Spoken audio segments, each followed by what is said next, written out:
So we're looking here at a photograph of a little boy. He's 3 years old, a Polish Jewish boy in the southern Polish city of ژشوف. His name was موریس Fariedberg. I know this because he grew up to be my dad. But here he's just a child standing on a pile of wood in the family's lumber yard. That was the family's business. It was located behind the home of his grandparents in the same building where he was born. And when I look at this little kid who can't know what's going to happen to him, I think about all that would happen and all that would be taken from him.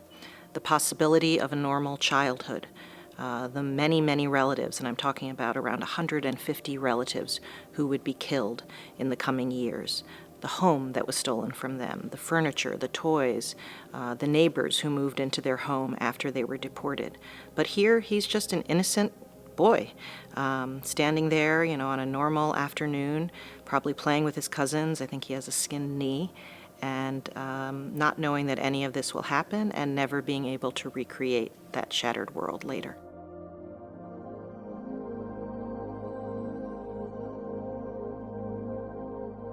So my father did not talk about his wartime experiences for many years. He was a scholar. He was happy to talk about the Holocaust in abstract, but he actually just felt it was too painful.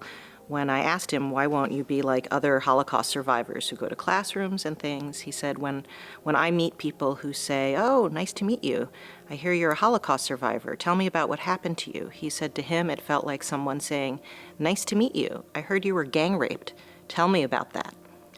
Tell me about the most intimate, violating, traumatic experience of your life, that somehow I have a right to know that.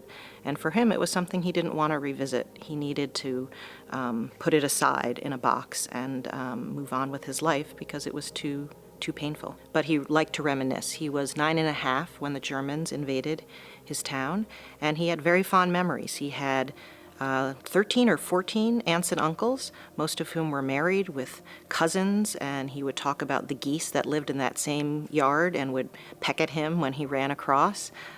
He would talk about the time that his brother ate chalk, blue chalk, from the lumber yard, and the parents only figured it out when he went to pee and peed blue.